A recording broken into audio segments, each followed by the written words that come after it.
మార్చాలనే ముందు నేను మారాలి అనే ప్రశ్న మనకు కలగాలి. ప్రపంచాన్ని మార్చాలి అనుకున్నాడు, నేను మారాలి అనే ఆలోచన మనకు కలగాలి.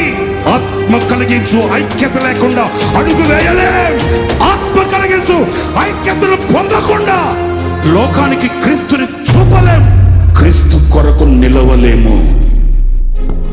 అపజయాలే, కుటుంబాల్లో సమాధానం లేదు, వ్యాపారంలో లాభం లేదు, సమాజంలో గౌరవం లేదు. యేసు రక్తము చేత కడగబడిన వాడివే, వాక్యాన్ని చదువుతున్న వాడివే, దేవుని సన్నిధిలో నిలబడిన వాడివే, గుడారాల పండుగ వచ్చిన వాడివే, అయినా ఓటమి. ప్రజల్లో దైవ భయం లేకుండా పోతుంది. దేవుని మాట అంటే విలువ లేదు, దేవుని మాట అంటే రెస్పెక్ట్ లేదు. అందును బట్టే సంఘానికి అపజయం.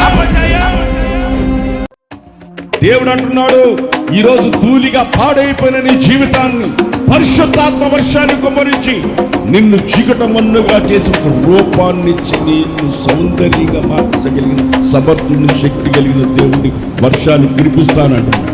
అది పరిశుద్ధాత్మ వర్షం, దీవెనకరమైన వర్షం. పరిశుద్ధ గ్రంథాన్ని మనస్సు పెట్టి చదువు.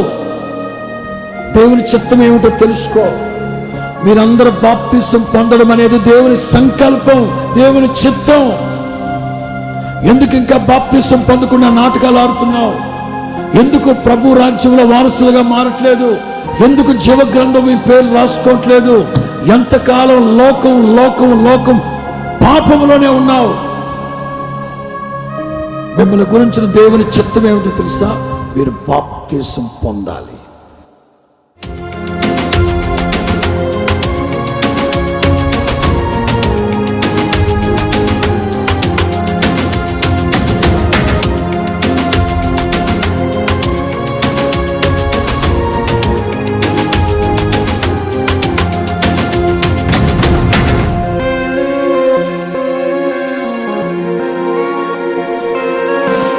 ఇది జయధ్వని, జయధ్వని, జయానికి సంబంధించిన కేకలు.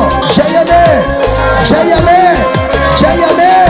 రాబోయే రోజుల విజయోత్సవాలతో